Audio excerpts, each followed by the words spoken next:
ಉತ್ತರ ಕರ್ನಾಟಕ ನ್ಯೂಸ್. ಇದು ಕನ್ನಡದ ಉಸಿರು.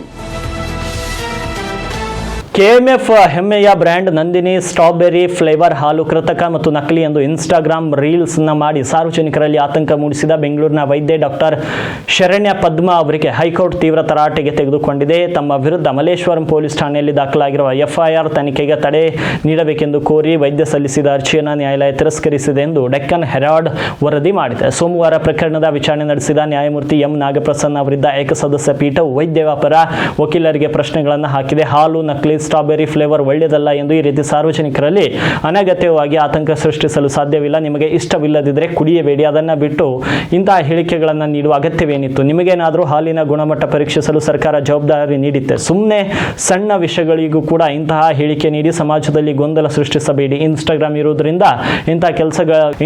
ಇರುವುದು ಇಂತಹ ಕೆಲಸಗಳಿಗಲ್ಲ ಎಂದು ನ್ಯಾಯಾಲಯ ಮೌಖಿಕವಾಗಿ ತರಾಟೆಗೆ ತೆಗೆದುಕೊಂಡಿದೆ. ವೈದ್ಯ ಪರ ವಕೀಲರು ವಾದ ಮಂಡಿಸಿ ಅರ್ಜಿದಾರರು ಕೇವಲ ಸ್ಟ್ರಾಬೆರಿ ಫ್ಲೇವರ್ ಬಗ್ಗೆ ಮಾತನಾಡಿದ್ದಾರೆ ಹೊರತು ಒಟ್ಟಾರೆ ನಂದಿನಿ ಹಾಲಿನ ಉತ್ಪನ್ನಗಳ ಬಗ್ಗೆ ಅಲ್ಲ. ಈಗಾಗಲೇ ಅವರು ಈ ರೀಲ್ಸ್ ಕುರಿತು ಕ್ಷಮೆ ಕೂಡ ಯಾಚಿಸಿದ್ದಾರೆ ಎಂದು ಕೋರ್ಟಿಗೆ ತಿಳಿಸಿ ತನಿಖೆಗೆ ಮಧ್ಯಂತರ ತಡೆ ನೀಡುವಂತೆ ಕೋರಿದ್ರು. ಆದರೆ ಕೋರ್ಟ್ ತನಿಖೆಯಲ್ಲಿ ಹಸ್ತಕ್ಷೇಪ ಮಾಡಲು ನಿರಾಕರಿಸಿದೆ.